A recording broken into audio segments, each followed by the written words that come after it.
Good morning. Get up! I know people are still signing this over here. Yeah, listen up. Folks, listen up. Please come up and make sure you sign in after the meeting. Sign in, you said? Yes, sir. If you want. There's a sign-in sheet up here at the table on your right. Just ask you to do that. So my name's John Cab. I'm the acting district ranger for the Bradshaw and Chino Valley Ranger districts, and we got some interest in having a community meeting about the Del Pasco mine cleanup. So that's the primary reason we're here today. We came up in force. We wanted to show who we were. I'll let each individual introduce themselves as it's their turn. But I just wanted to thank you for coming out. I know the Forest Service has had a long history here in Crown King, and I don't know, 5 to 7 years ago, we stopped having full-time crews up here at Crown King. So we've kind of lost that connection with the community. Now that I'm a district ranger here, I'm going to try to have a little more community involvement out here. So part of the reason for doing this is to just come out here and spend a few hours, get to meet people, and share what we're doing up here. Clarify so that you're not hearing what people say on social media, and get the truth from the people that are actually going to be doing the mine cleanup. So just wanted to bring that. We are working with Crown King Fire Department. We're going to do a lease agreement so that they can use the old district ranger station up here to build a facility where they can house all of the equipment they have, and maybe even have some office space. So we're in the process of that, working with that. So it's, government works slow. We're waiting right now on some engineering, some drawings and stuff on what they propose to go to the next step. So if you're not aware, Crown King did get a grant from Housing and Urban Development, $900,000, and then of course you're all aware of the bond initiative that was passed, and so there's money through that. So we're working with the fire department to be able to help protect your community in case of fire, and wildfire and structural fire. I'm gonna let. You should be standing there. So I'm Chris Welker. I'm the realty specialist for the National Forest. My man show. Work with Dave Dry and the district managers on solidifying the most recent memorandum of understanding with the United States Forest Service.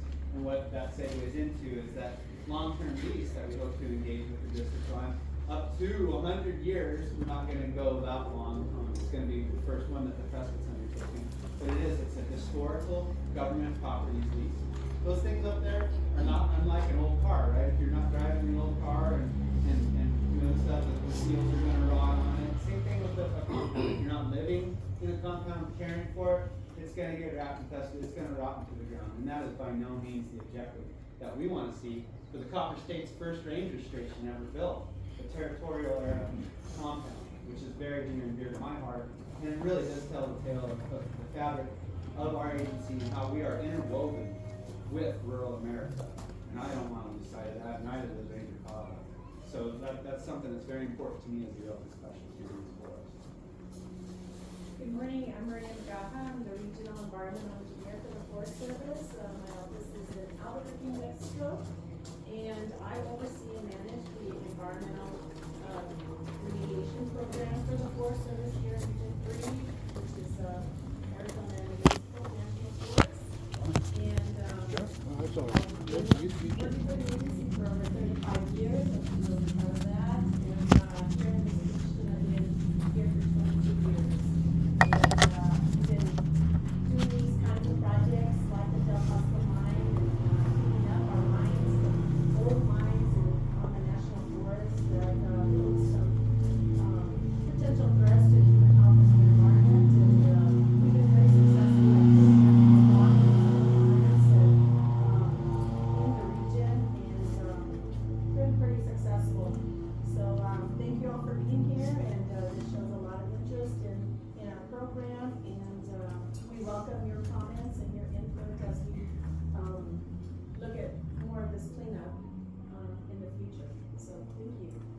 let me pause real quick. That's the primary reason we're here, right? It was the Del Pasco mine cleanup. But before we get into that too deep, let me introduce Ansgar Mitchell. He's our Fire Prevention Fuels Management Officer, just to have a few things about what the fire conditions are, what kind of work we're looking at doing up here this year. So, Ansgar.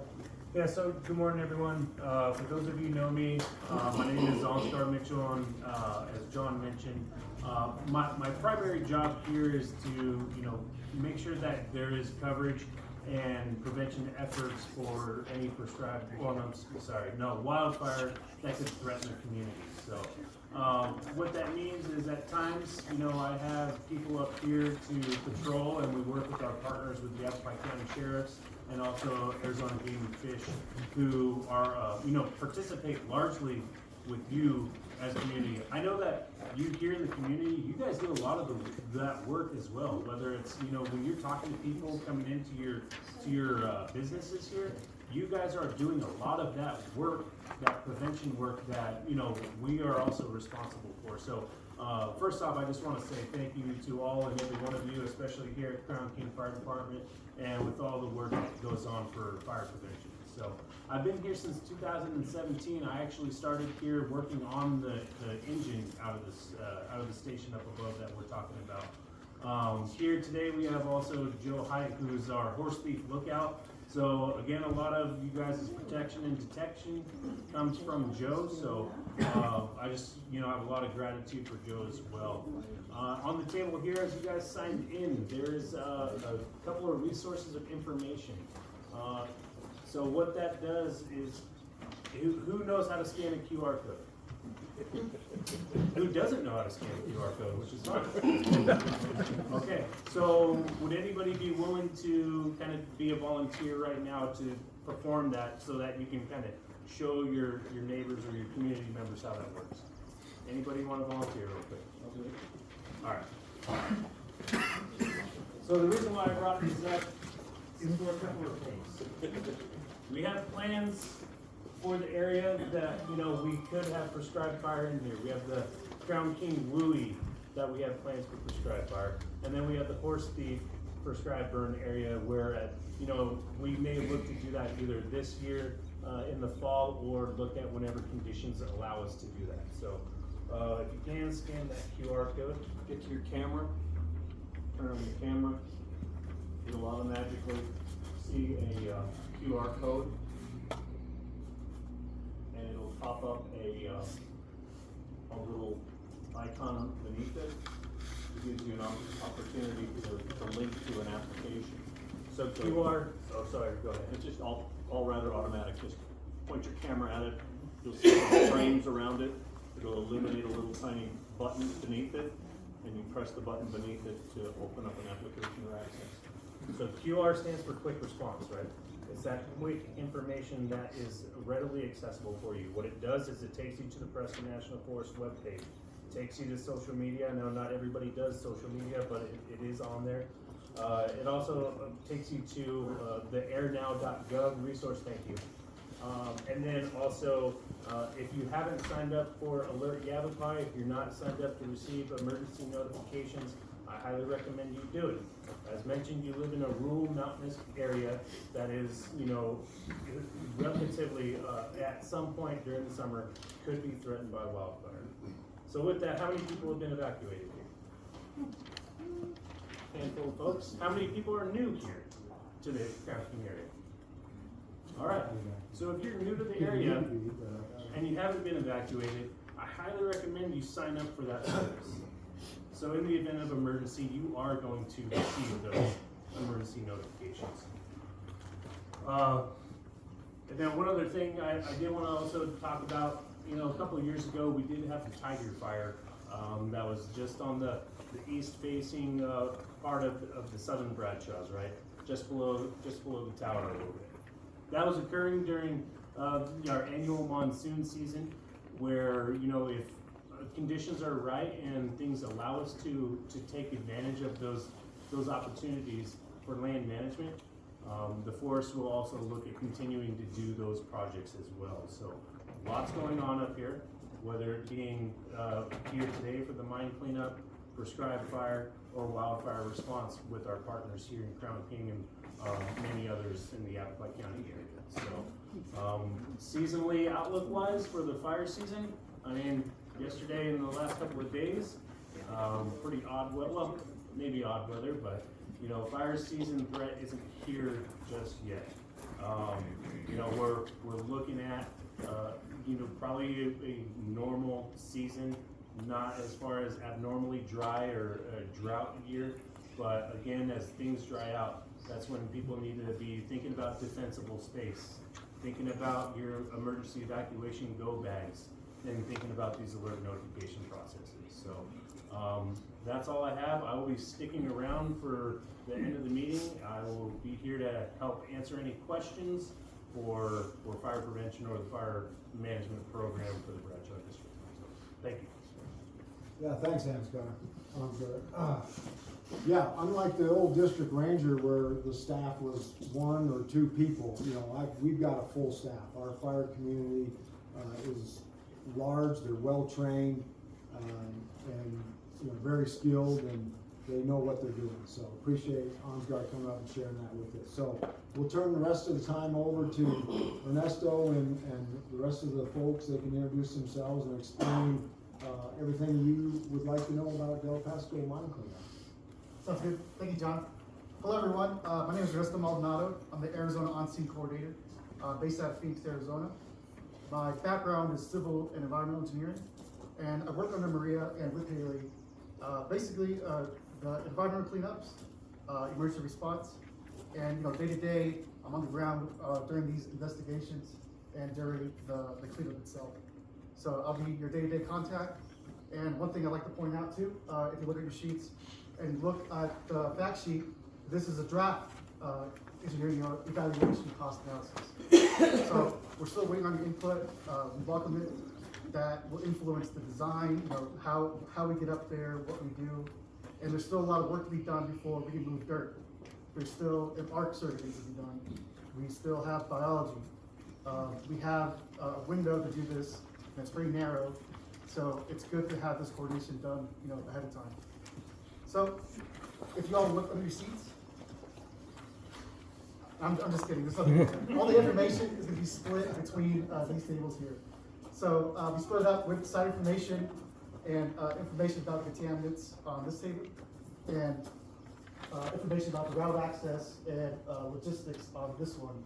And so the idea is to kind of, instead of having a back and forth you know, conversation where, you know, or where it's more like or us between you, it's more of a conversation between us. And we can actually address your concerns that you have individually. So y'all can come up to the table, talk to any one of us. We look forward to meeting you. Thank you. We have a forum of some sort where we can ask questions and a Q&A, or however you guys doing it. So, yeah, so we're gonna move this easel over here, so you can come up and ask the individual people the questions you have. Specific questions to our professional. Since we're pretty tight in here, I might as well just give a brief description of the project. Yep, so mine remediation, you might have seen some information already about it. The primary concern we have is lead and arsenic leaving the site. You know, this is one of the oldest, if not the oldest mine in the Bradshaws. And, you know, we're seeing that lead and arsenic migrate downstream and into Battle Creek. So the goal is to protect human health and the environment, protect our water sources and our watershed health. So all the work will be on site, all around this kind of like 10 to 20 acre parcel. You know, if you've ever been up there by the yellow school bus, we plan to just excavate the waste and put it in a repository on site. So dig a space out, put the waste in, put a clean cover on it, to make sure that the water, or runoff water, any kind of, well, mostly it's runoff water, wind erosion, things like that, doesn't migrate anymore off site. If we get that migration anymore, you know, it becomes hard to clean up, and then we're starting to clean up in those watershed areas where it's a lot harder to restore. You know, desert out here, everything grows back pretty slowly. So we really want to disturb as little as possible. And so, a lot of the interest we had from you all is the access. And some of you may have gotten those access letters. Very general language, I know, but like I mentioned, we're not hauling in waste. Basically, we just want your permission to, or take the Gladiator Road up to the site with equipment, stage the equipment there, do our work, maybe an excavator, a couple of dumps, a front loader with wheels, and project personnel coming down with work trucks, every day, and just be there till the work's done. So yeah, that's the route we have identified so far is that Gladiator Road and Wildflower Road. And like you all know, we really don't need any road maintenance up until like that last half mile to a mile or so on that Wildflower Road. So you may have gotten a letter, but there's not much that needs to be done there, if at all, at most of these, most of your property, especially for Crown King. That road looks pretty well maintained. But one second, man. The reason we sent you all that is, say there's a storm or a landslide and, our work trucks are coming up there or running up the road. We'd like the ability to maintain that, as we go along, and then once we leave and get out of there. So that's the project in a nutshell. Yeah, does anyone have any questions? You want to start? Well, I do, because this route, if you go up there, the road here might be well maintained. Up above it's not. And I don't know if you've driven on it, and it's not. It's pretty treacherous in a lot of areas, it's gotta go 1.5 miles to a mile. I have quite a big parcel property up there. And my biggest question is, why go through the town? Why aren't you using Senator and improving that road, which needs to be improved, and taking the cut straight to town line? You mean is it like the 52 road? Kind of off the page here. That road would need to be improved as well. It's 52 that goes up there. Yes. You own it, though. Yeah, it's yours. Yeah, that is true. I guess the thought is, we didn't think originally when we started scoping this that what we're doing is anything more than what you would see typically. It would be just getting track equipment up there once. I'm sure you've seen that quite a bit here. I've seen it for sure, going up towards the towers. And so yeah, it's very low impact, and so that's why we reached out to y'all.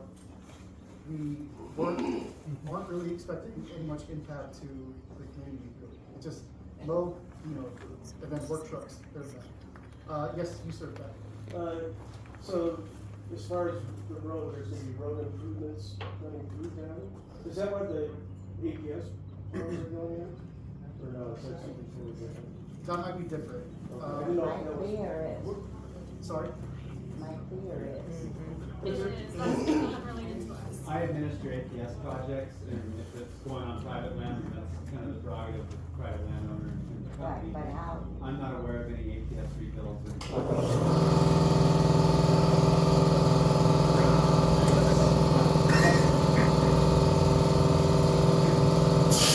So there'll be no road modifications going through town?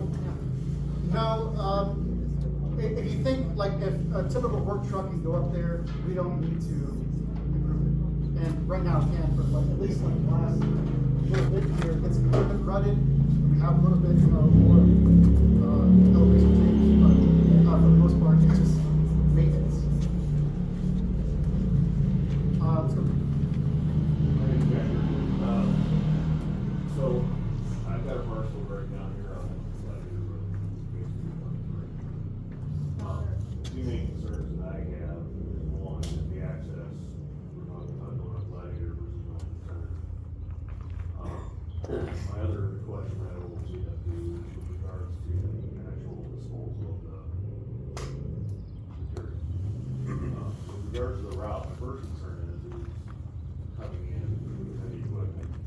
I'm not quite sure, based on the description, what size equipment you're gonna be utilizing, but it should be known that the two bridges that you have here, okay, I don't know what the rating is on them, cold, okay, the equipment and fire trucks that we do have going across them, it's pretty That's my first. So to be based upon what size of equipment is they're really gonna be able to come across those two bridges, what kind of impact it's gonna give in regards to the amount of equipment and the wear and tear on the bridge it's gonna hold, okay? The second is with regards to the equipment and also the staff going up and down that road.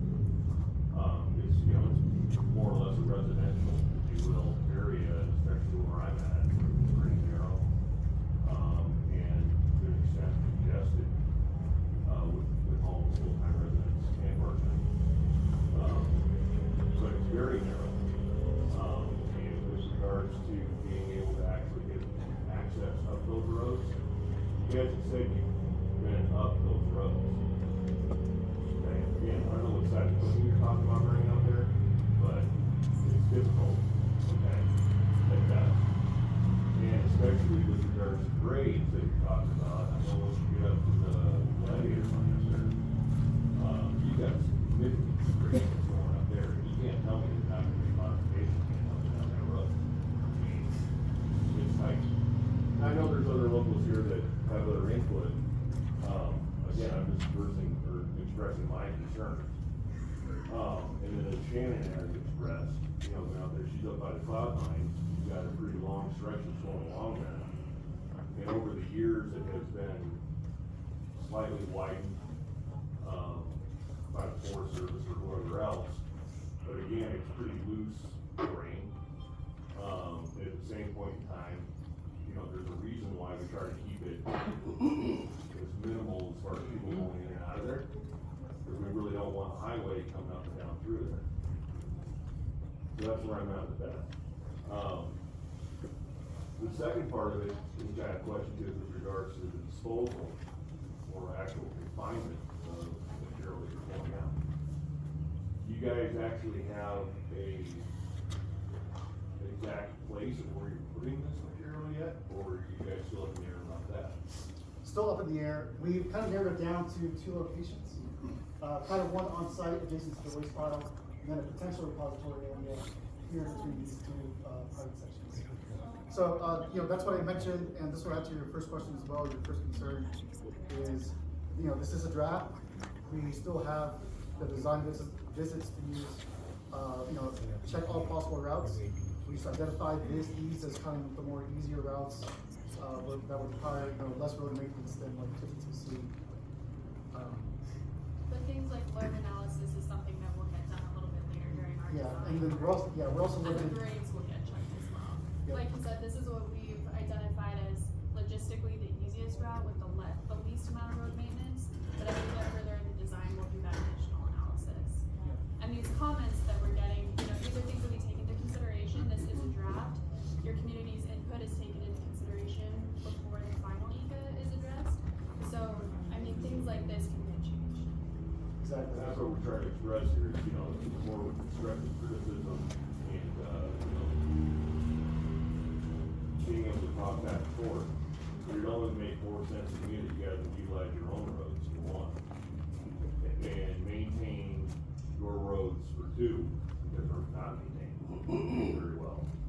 But that would also give, I think, you know, a further outlook with regards to, you know, having a better fire escape route of some sort.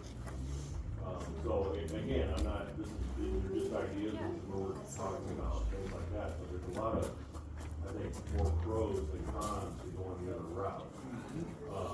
So, I know there's some people that feel about that, and we get a lot of that, and I apologize to everybody else for talking so much, but I just wanna, I think there's a lot here that is coming out with this. So, the route is one thing that I think we're gonna get a lot of feedback on. And the disposal is gonna be the other feedback. Guess I don't see you later. With that Do the said, deal here for law with regards to, you know, the leaching, or what's currently going on for the last 100 years. I don't know why it's all of a sudden an issue now. Again, it's just for talk, okay?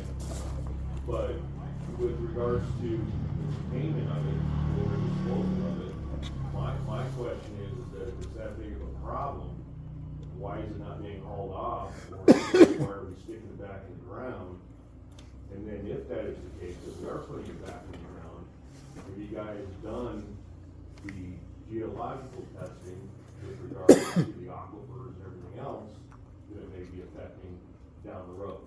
Has that testing been done on the two proposed sites? Yes, so we know depth to groundwater, I don't know it off the top of my head, it's in the ECA report, depth to groundwater is fairly deep. So it's an engineered cell, so it's not, we're just randomly digging a hole somewhere that we find is, you know, convenient for us. It's an engineered, it's very similar to a landfill, in that it's an engineered hole that we dig, we transfer that material into that, and then it's an engineered cover on top of it. And what that does is it prevents that hot material from coming into contact with water and oxygen, which are the two elements that you need in order for the chemical reaction that mobilizes those contaminants into the environment. So if we can prevent water and oxygen from coming into contact with it, it's essentially inert. So it's okay being back in the ground there. And you're preventing humans from coming into contact with it, either thermally or inhalation, and you're preventing animals from coming into contact with it. And then you're further preventing it from mobilizing into the downstream environment. So this is the standard nationally for how to deal with this mine waste. So yeah, I hope that answers your question. Yeah, I'm sorry, the man behind you. I just wanna go back real quick to the road modification. You said you're unaware of it, but yet in the letter I got, it says you have to widen the road so wide. 14. They're scheduled 14 feet, they're scheduling to take big trees, and they drastically change the front of my house. They take everything out, putting 2 more light phone poles. The phone poles have to be in connection with it. I don't know why they would just stick them in there, because there's trees with phone lines attached to it, or power lines going to the house, and so where they're taking the trees out, they're putting in poles to widen the road. I live across the street from Jack, and there's gonna be a drastic just makeover. It's gonna just trash the front of my house and his house. And so, you are aware that they're gonna have to widen the road. And so, you saying that is wrong, for starters. And the phone poles must be connected with it, because they're putting it in everywhere they're slated to take the tree out. So it is connected. Right, And you must know about it. You can't just say you don't know about it. right. Because it's part of the whole thing. So what else are you not telling us? That you gotta act what you don't know about it. Well, The phone poles are unrelated to this project. What's that? The telephone lines, the phone poles are unrelated to this. but it's So- something. But it's coincidental that they're putting them there right next to the trees that you're taking out. So I'm just curious if they had to know about it. So it is really, I don't care what you say. Go ahead. Yeah, what I was gonna say is, in the language we included those access agreements is, it's up to, or as needed. So if the site conditions change, now we have those poles in place that we didn't know about, but now we haven't done design visits yet. So now we'll say, we go out there and we say, oh, well, now we're kind of limited, overhead, and by, certain sections of road, what we can do and where. And like this gentleman mentioned about, our limitations based on, load weight of the bridges and the single lane passes coming up to Crown King. We also take that into consideration. So again, we use really broad language in those access agreements. And that's where we sent them out. It's, get some feedback, and, it's not us saying like, hey, we're coming through here whether you like it or not. If you don't have to sign them, then we're not doing the work. So. Right, and I think the process here is the community involvement stage of this project. And that's why we're here early on, so that we can get your input, so that you can give us our site-specific information about what's going on your property. So that we are informed, so that we know what you're up against. Because if we don't hear from you, or if we don't know these kinds of situations that are site-specific to this project, we're not gonna know, and there's just so much to know about a project. When we're undergoing a project like this of this magnitude, we got to know all these details. We gotta know about access, we gotta know about a bridge inspection. We got to know what the lay of the land is, our topography, our slopes, our elevations on our roads. And this project, actually, we're talking about 3,400 cubic yards of material, which isn't, in the whole scheme of things, is not a whole lot of volume. So we expect that the project itself, when it's come in there, will be short-lived. Anywhere from 30 to 60 days, and that's not a whole lot of time. What's short-lived? Yeah, 30 to 60. 30 know, the area. It's not, you know, driving up and down the road every day. It's, sometimes we have our contractor have a trailer up there, if that's possible, if that's feasible, so that that contractor is not trucking up and down the road. So there's a lot of options, there's a lot of things to consider as we move forward, and that's why we're here, to us to gather information from you, and we welcome your input. This gentleman's been tremendously patient. Yeah, I see. Yes, sir. I was just curious as to, you know, most of us have been up here and stuff, we know that most of the mines and the soil areas have contamination with lead and arsenic. To my understanding, this lead and arsenic contamination didn't come from necessarily the mining activities, but it's in the mountains. What exactly identified the Del Pasco, or what studies have been done on the surrounding mines around here? If we're gonna talk the Del Pasco mine, you know, should we be beginning to look at everywhere else, or what are the steps? What identified the Del Pasco mine as a problem over any of the other ones? Good question. I'll take it on and follow it back to you. The region, Arizona, New Mexico, we have over 3,000 mine sites. And they're scattered, everywhere. A lot of them are very unsafe. We've got adits and shafts, that are dangerous, to our publics. That you're walking around a trail or mountainous areas, you're hiking, and you fall in. So safety is a top priority for us, for our program, and we've been addressing them for at least 25 years. So budget is a big deal, and it comes into play in every one of our projects. So in the last 25 years, we've prioritized all of these projects in our region. And little by little, with our little budget, we've been addressing these mines and cleaning them up. So Del Pasco just comes down the line. Here we are, 25 years later, that we've identified this mine site, and it's time to clean it up. We don't have to clean this mine up, but we feel it's time, to address it. It's its turn, in other words. That didn't answer the question, why Del Pasco? Can we give you the rest of our mines that we own our private land that have lead? Well, we have Del Pasco, we have Hetland Mine, we have the Or on the public land? So there's a lot of them. I don't know, Haley or Ernesto, did you want to address that a little bit more? I think the challenge here too is, you look at the map, it's sandwiched between private parcels. So I understand that you guys have a lot of mines, but they're on private land, and our jurisdiction only goes as far as public. So if we can help, we will. If it's, even if it is a little bit of volume of material, we still think it's worth to go out there and clean up, just because it's so close to you all. I guess my question was, when were the studies conducted, and on how many mines up here were they done? For this one specifically, the first one was done in 2019, and that was a preliminary assessment site investigation done by us. So 2019, but you said it was 25 years ago, so essentially it was No, on the list. we started cleaning up the mines in Arizona and New Mexico, and this is our region, 25 years ago. So we had this long list of, I thought that's where you were. No, going. were there, what other mines up here, I guess, were studied, was my question. Oh, okay. Here, just this one. Why this one? Maybe how big is the area that you're talking about? The Bradshaw Mountain region. Oh, Bradshaw. The district that you guys covered. Like for under the circle project? Or any. Under any the mine. mine cleanup project to Hetland clean is- That's contamination. in the area, Hetland mine. District-wise, we've done, in the Bradshaw district, we did Bull Button, which is down by the mini Hama Flats. We did that one, we did that one. It's Gobelian, Cherokee Mines. Those are upcoming, but I know like the past, we did Bull Button, we did the one by Peter. Turkey Creek. Turkey Creek. How about Poland Mine, Eugene Mine? Which is just kind of, We worked with the state north on of that there. one. We did that one also. That was in conjunction with APT. But the study was done 2019, you guys came out and just picked the Del Pasco, or?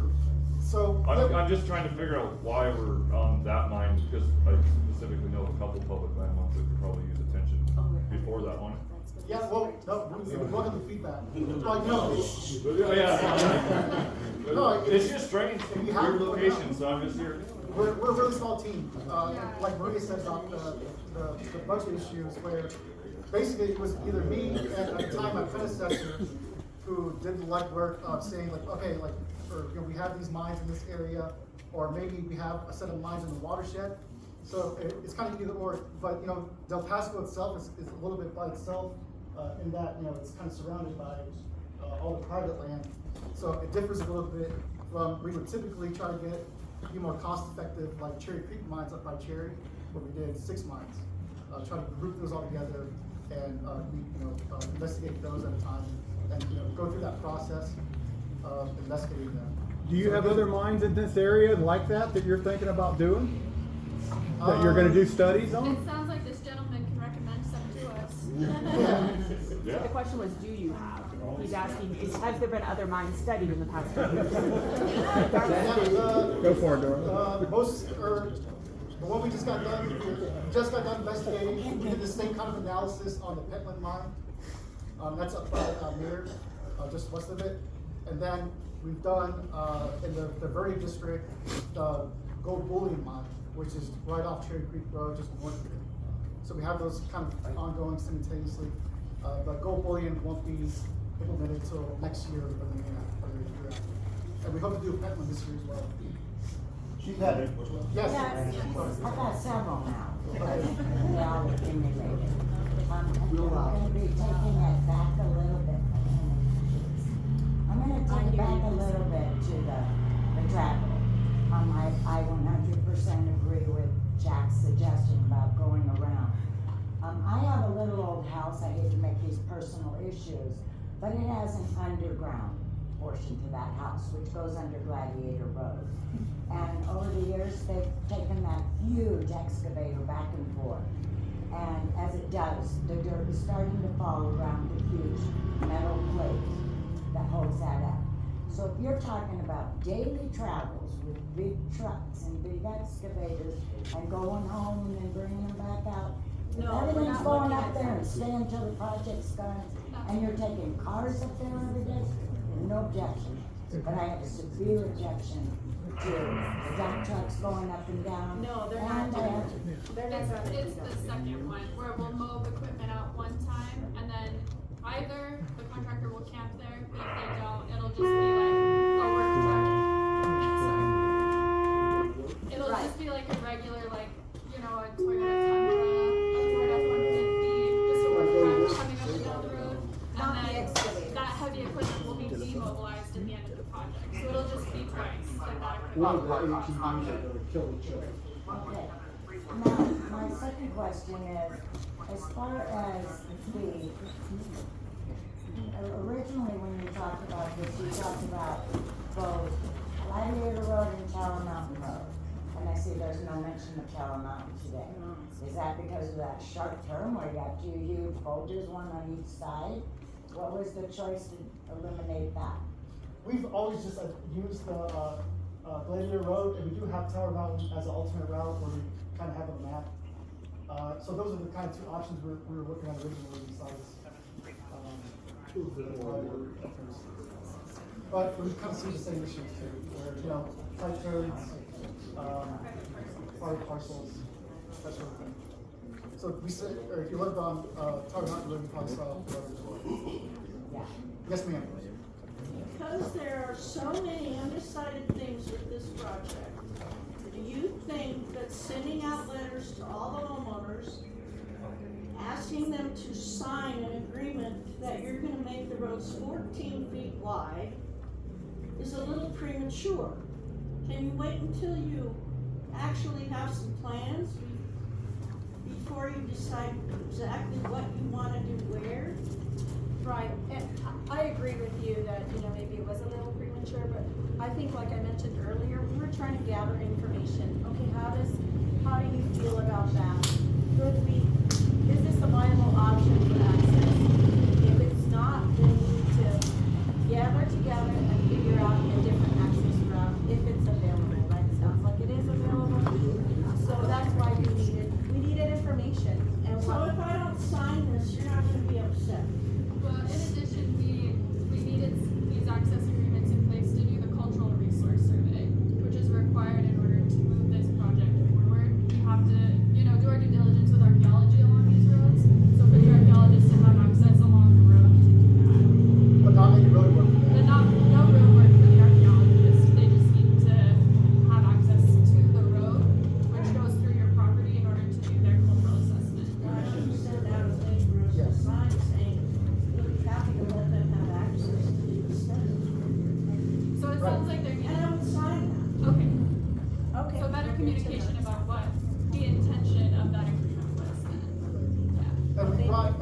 Yep, thank you. And we brought, copies of those, and if you'd like, if you have a specific problem with, what it says, we can redline that. And tailor it to your parcel to kind of change, what it says there, and then send you back a signed copy, from our end, for your review, and if you want to sign it. Yes. Sorry, Sorry, go go ahead. ahead. Stand up for a while. Hello, my name's Todd Garrett. I'm on the road maintenance committee. So a bunch of us are here that actually maintain the roads here in our community due to volunteers and donations. I guess I understand the one time up and one time down with the equipment, but the daily traffic is just going to increase as well. So how many people do you plan on having at that site? It would be, typically what we have is like a project manager and then the equipment operators. So that's like 3 or 4 equipment operators, so maybe like 4 to 5. I was gonna say 5 to 6. Yeah, so maybe 2 trucks, taking people back up every day at the end of the day or beginning of the day. Okay. Yeah. I would like to coordinate whatever efforts that you guys are doing when it comes to the roads, because we also have plans that we want to implement to better the community, and we don't want to put in a culvert or something else and now you guys are going to drive over it with this really heavy equipment and it just goes for naught. Or maybe we don't have to spend those funds because you guys are coming in and going to be doing road improvements to that particular area, right? So our budget's very small. So, but no. And then my second question was if I remember correct, the budget for the road maintenance was fairly minimal compared to the overall project costs. Do you remember what that was? Not off the top of my head. Are you talking about from the ECA? Yeah. Yeah. Those are just preliminary estimates. I don't know. Okay. Because I have a feeling it's going to be way more expensive than what you're thinking. Okay. So even if you do go through this route or suggested 52C. So. Okay, well, to address your question, if we can get your contact information so that we can continue to engage with you throughout, we would really appreciate it. So we'll get that. Okay. I have one more quick answer. Sorry, go ahead, Marcus. I'm very curious. You're talking about cleaning up this mine that has sat there for 150 years. And right down the road from us, so to speak, outside of Young and Blue Creek, there's a mining company, farm, which I moved in there. They're doing a giant strip mine along the cemetery. And they're having huge issues with pollution. Another Hacienda, all of that from their problems. They've been cited. The name of the Gold Paradise Peak. And it just seems to me, rather than put all this money and effort into cleaning up that little 150-year-old mine, I question why we're not going after such a huge project that's really affecting all the residents there. I'll answer that, Marvin. Yeah, there was a meeting in Prescott a couple of weeks ago to discuss all this, and AEQ was there, the mine safety person was there, and clarified a lot of that. So that mine currently, as it exists, is all on private property. So federal government Forest Service has no control over what they're doing. The Forest Service only owns the surface of the land, and all mining stuff is handled by the Bureau of Land Management. So MSHA, the state, mine safety and health, they handle to make sure they're doing things safely out there, and AEQ issues them permits for water cleanliness. So that meeting was recorded, and it is online at the Yavapai County Supervisor's website on their YouTube channel. But let me just summarize a few of the things. Because they did have AEQ permits, they were required to monitor the water, and the gal that was there from AEQ said that the quality of the water was degrading.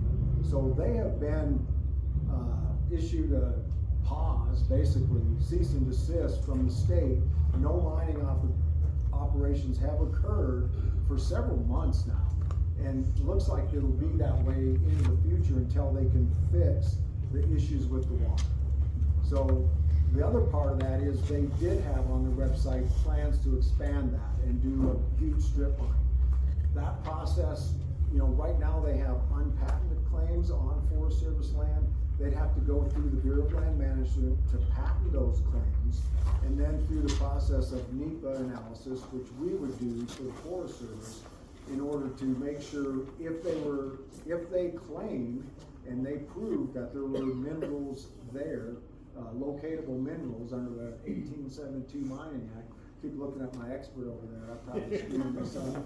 But they have a right under that law to extract those minerals.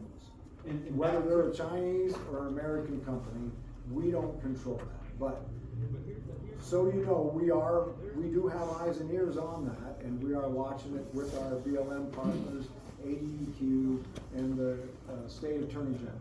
She's all aware. And back to your ask as to why we're focusing on this and why aren't we going after Gold Paradise Peak? One word, jurisdiction. Yeah. We have authority and jurisdiction to address public lands, right, like John said. We have no authority, no jurisdiction to dictate how the Chinese mine can and cannot do stuff on their property. That is through MSHA, that is through ADEQ, and to some degree EPA, right? The Environmental Protection Agency, that federal body, you know, assists those other jurisdiction agencies, but sadly we don't have jurisdiction to address that stuff that's going on privately. Very similar to the gentleman's asked earlier. Well, why that mine, and why not all these other mines? Because a lot of these old holes in the ground or these old wasting dump pits, they reside on private property. A lot of them do. And so that really removes us from being able to do anything. And I would like to do one more comment before we get some more questions. I administer Arizona Public Service stuff. And Arizona Public Service gets right to vote, granted on private property and on public property. And so where Arizona Public Service elects to move those poles within their right of way, that's their railroad. They've been granted that separated right to move those poles wherever they want. And whatever trees come out of there, we have no authority or jurisdiction or say on private lands where those trees come out or where those poles go. We have very much authority and jurisdiction to say where those poles go on public lands. So whatever APS is doing along the roadway on private lands, that's not us. Nor does it have any connection to what's going on in the top. The poles that are going in this one area, coincidentally, in the letter it says they have to widen it 14 feet.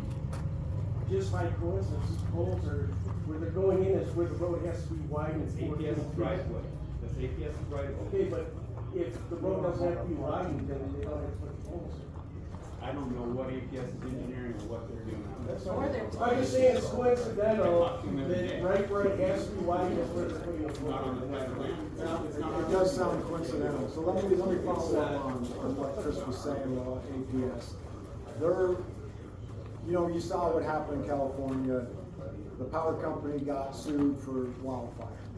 APS is doing the same thing. They're going and identifying these places where there's power lines attached to trees, and they're putting them on power poles. It's a risk thing that they've looked at, they've been addressing for years.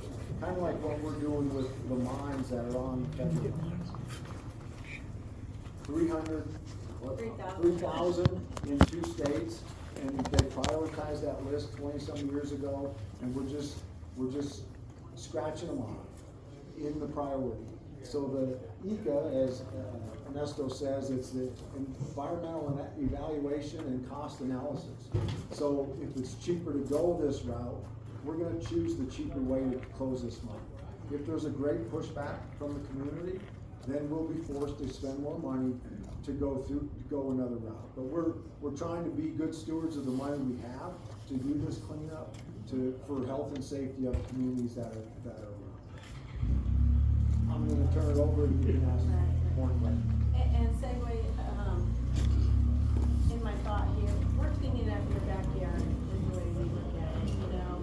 We're trying to help out our community here, and we wanna remove 3,500 cubic yards of material, like they mentioned. Remove them from the surface area. Yes, it may be an old mine, but here's an opportunity to use our funding federal property here to remove that from your backyard. You know, it's just an eyesore there, in my opinion. You know, there's a lot of debris there. There's contaminated waste there, that maybe in the future may contaminate your watersheds, you know, your drainages. So here we are, it's our turn, let's clean this up. Yes, sir. So, I'm a lot less bothered by the project than what I hear from the team now. I think you probably get a lot less pushback from myself. You get a lot less pushback from me if there was some sort of a rendering. I haven't looked at the paper yet, but if there's a rendering. I've hunted there for 13 years. That place doesn't bother me at all. I've seen a lot more ugly blues and funky colors and stuff. And there's really nothing going on there except wildlife. I've never seen a 5-legged deer or anything else. But you'd probably get a lot less pushback if there was a rendering of what it would look like when it's done. Okay. And a greater effort was made to take it out to 52C, which would add value to our community because, like somebody else mentioned, for a fire escape, that road has been a problem for us for a long time. So just a thought that if you wanted to get less pushback from us, what it's gonna look like, you know, and in fact, they're not dragging all that tonnage of 3,500 cubic whatever through our community. That's a blessing too. Yes, we So are not. what's it gonna look like? And could you please make a greater effort to tell us why you can't go on roads that need to be fixed anyway? Yeah, I think the compliment, if I may, the first that is, you know, this is a historical town. And quite honestly, that mine site is a historical place to us. I think all of us have probably been there one time or another. Maybe not many years. And that's where I get to my next thing, I'm gonna shift gears just this real quick. But not just the dirt, there's a lot of, there are a lot of, you know, the school bus, a lot of things. What is going to happen with that? So cultural resource surveying will be done prior to us turning any dirt out there, and anything that is it's already been designated as a historical place, so anything that is further designated as having historical value will be left alone. So we know that there's a lot of equipment out there relating to the mine. If that's considered historically significant, we won't touch it, we'll leave it alone. But other things like, I think there are barrels out there, there are abandoned vehicles, the bus, anything that presents a hazard that is not designated as historical, it would be our intention to remove it. Okay, because and I'm going back, and this is a little personal here, it's like going back to Turkey Creek. To me, that's just a big scar. That used to be a beautiful area, okay? Because it was the hell of it. Now, how do you define a historic site versus something, you know, your eyesore may be my historic site. Right. You know, It's so a not- lot of these places been there 150 years. And I think that's what we're concerned about as well, again, just constructive criticism, we have before, that there are certain things that we would still like to see. Yeah. I agree with Kurt with regards to, you know, hey, yeah, we don't really want to have a hazardous area, you know, sure you can clean that up, but at what cost, okay? And that's what we're looking at too, so, but even with the equipment, things like that, talking about, you know, going in, I don't know what kind of footprint you're gonna leave, you know, you guys didn't say you're gonna go back and again, Turkey Creek, it still looks like that, 20 years. Okay. So, I mean, it really is, there's stuff torn down that shouldn't have been torn down, there's no reason for it. And that's what we Building down there should not be- have issues about, okay, this is, again, what's done, done. But we're looking at what's coming. Yeah. We want to make sure that what we can preserve, can be preserved, but we can also clean up. And in the process of it, doing it in the most productive manner, and that would be, in my opinion, going a different route.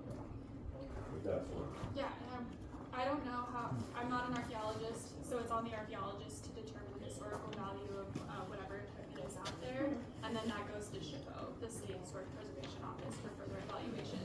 But if there are things out there that really mean a lot to you, we are in the middle, the IGA open comment period has begun, so if there are things out there that really mean a lot to you and you don't want to see removed, please leave us a comment. My contact information and Ernesto's contact information is on the fact sheet. And any comments that you guys send us, we have to take into consideration when we're publishing the final draft of this IGA. out there that if you're like, hey, that school bus means a lot to me, like that's something that we don't know about you that we want to know through comments. So please send us a comment. Well, I'm just saying, not the school bus, but like, you know, whatever else is out there, if there's something out there that you're like, please leave this is historic and this is important to us, that's stuff that we want to know through this comment period. That's gonna be a challenge, you know, a lot of this stuff is really old, and it's in the waste, you know, some of it is, you know, along the waste pile, so. We don't know what those mitigations will be or what we have to leave alone yet as far as that. I've just seen old ghost towns disappear, and it's not just Manly doing it, it's the government. Well, who Federal wants the government and bus? state government's doing it. You guys want the bus? Where do you want me to put it? I'd like to go to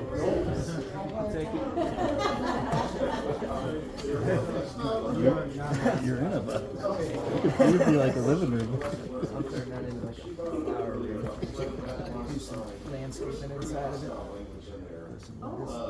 Tearing down, you know, getting off our people's roads, recentering the roads, fixing people's properties, cutting down trees, that's pretty hostile language. I'm sorry, I didn't take it as. That's why everybody's really pissed off. Because was the first letter.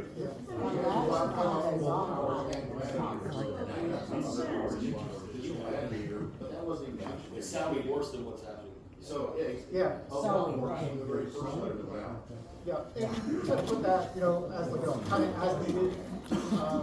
And what was reassuring that, you know, we should have a process. Like buying a phone, but more than the paper from. You know, we just want to You post. tell me when I get home.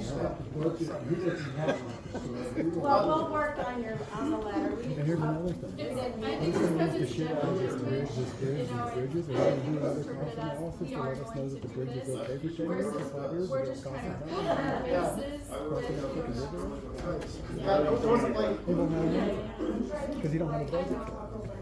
He already told me that. Some people think not going up towers is a blessing. For me, absolutely. Like I said, I have a large parcel up there. Road goes right through the road.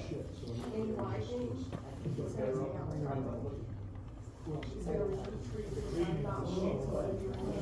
But again, that's my part. On my property, absolutely, I do not want anything to be. And I'm not going, there's nothing that can convince me. We have my trees that are 100 years old.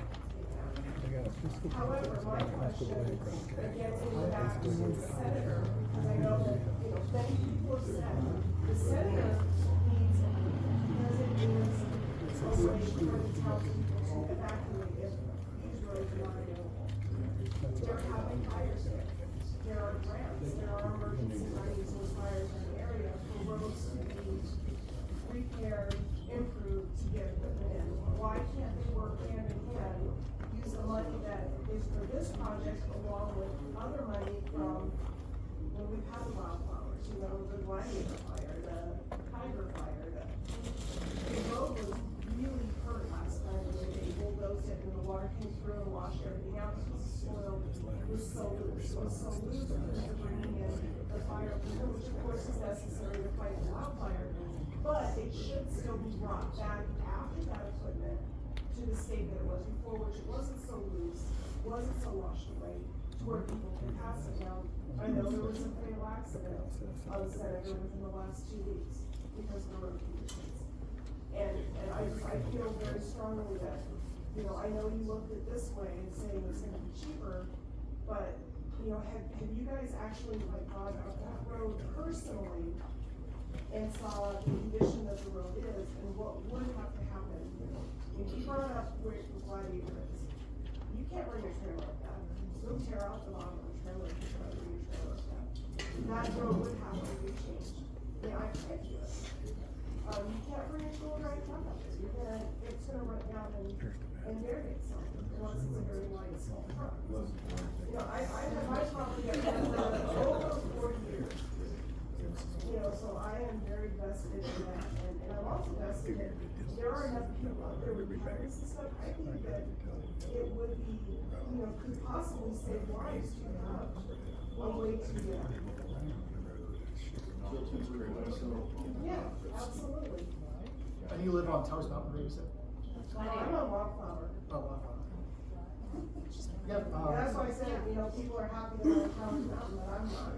Has there been any, discussion about possibly putting an additional 5G tower up there? Would that have anything to do with any of this? Has it ever, anybody? I administer the been communication brought up? sites as well, ma'am, and we have no proposals for communication sites to do anything up there. They just kind of intermittently, you know, come to us with needs, nothing more than that. So there's no plans, and there's not been anything brought up about that. I think we're all concerned about once you fix this Gladiator Road, so to speak, do you even get your trucks and your excavators up there one time? You have opened up also, and I think it's still open in the room nobody's bringing up, but suddenly those roads are capable of hauling all kinds of building materials up there. We don't know that there isn't land being foreseen to put up these big monumental homes up there. And I'm not against growth, but it isn't coming through my yard. No designs from any communication site owners up there to, you know, be drastically different. Right, but that's what we've opened up the ability to take place once we've done that. So, and our professionals do, correct me if I'm wrong, in lieu of not hauling the low boys on the transport and stuff, a lot of that equipment can just be simply walked up the road and be long I've and seen plowed. excavators walk up my road many a Likely time. just walk stuff up the roads and not necessarily need to haul the low boys around up there, so. Correct. But you're not gonna get an excavator around Gladiator around that hill out there on the outside without doing Probably be a little bit of trees. real and some rock. significant work, are you gonna have it at the bottom of the street?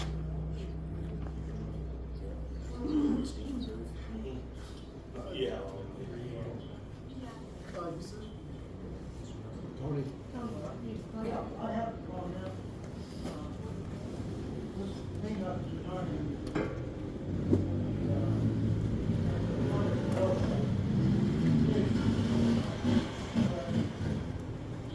Roads here. The Senator Road, about 10 miles out, is very dangerous travel.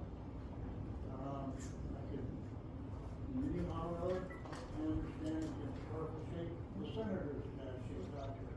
And the 52C from Towers Mountain Road down to the center is like that. And I think it is a public health menace. Somebody was going to get killed or hurt. On these roads. And I hope that the Forest Service will address that issue, because it is a liability to youth also. So, that's my comment. I say that instead of spending all this money on something we don't want, improve roads instead.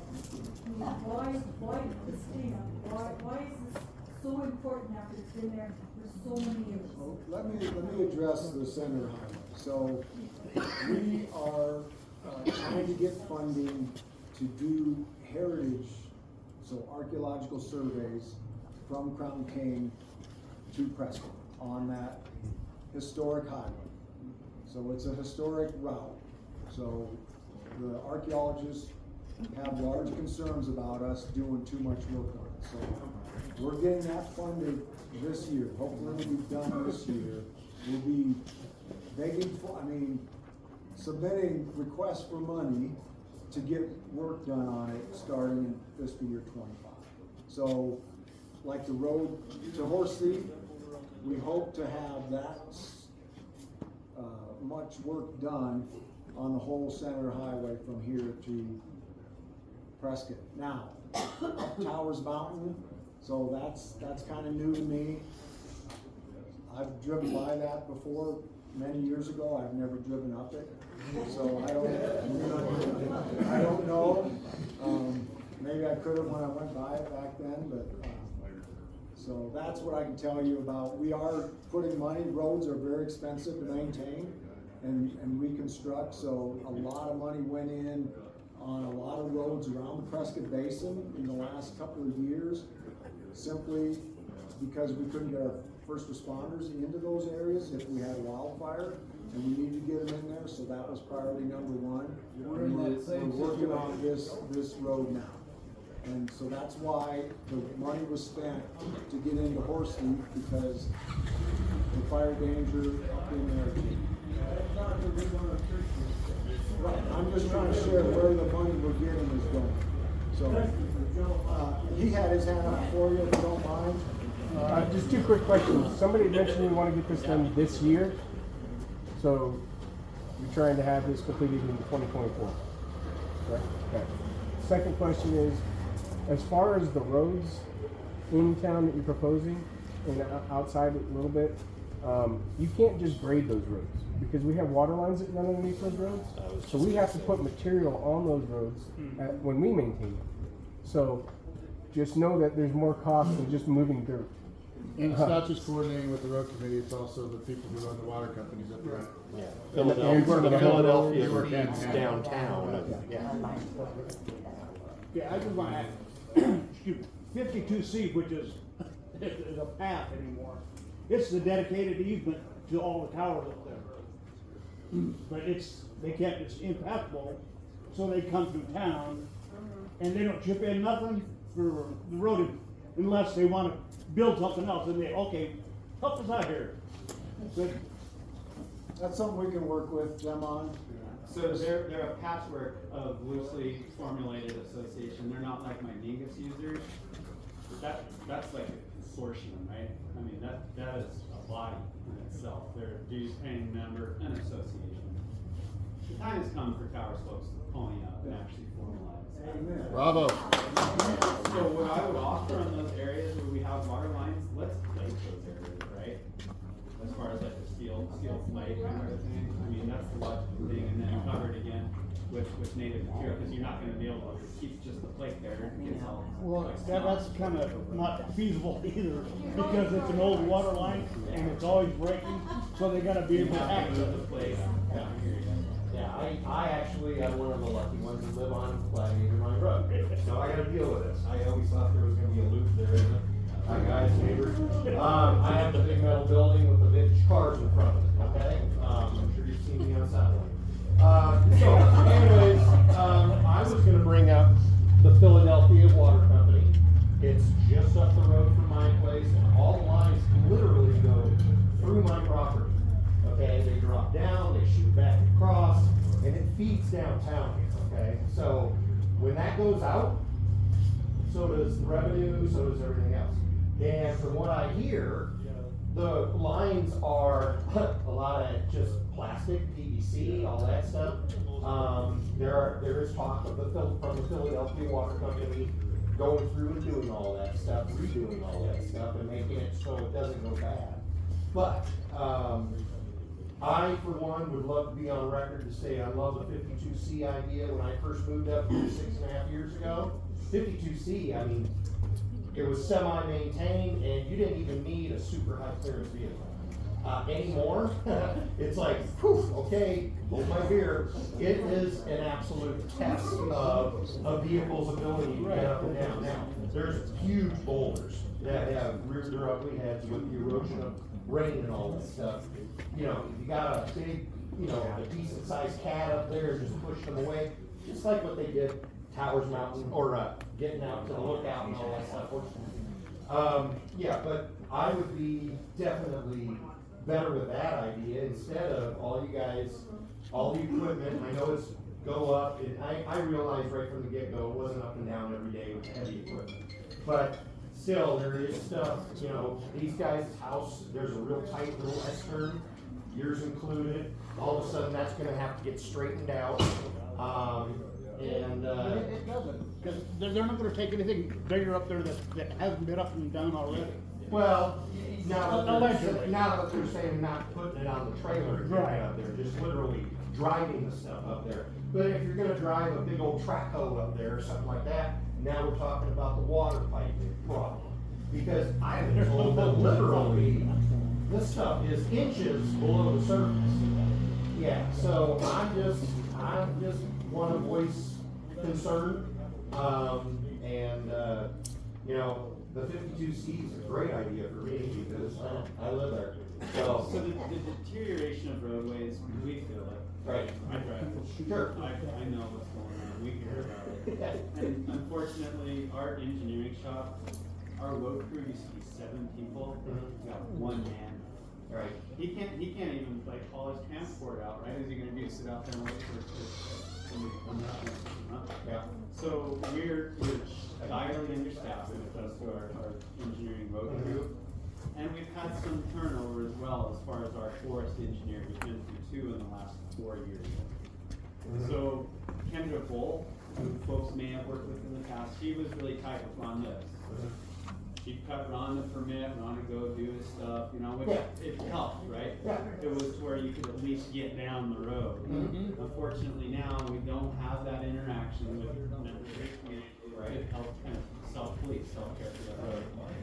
What I have professed, and I really, really, truly hope our engineering department chases this, is to get them over rock pressure.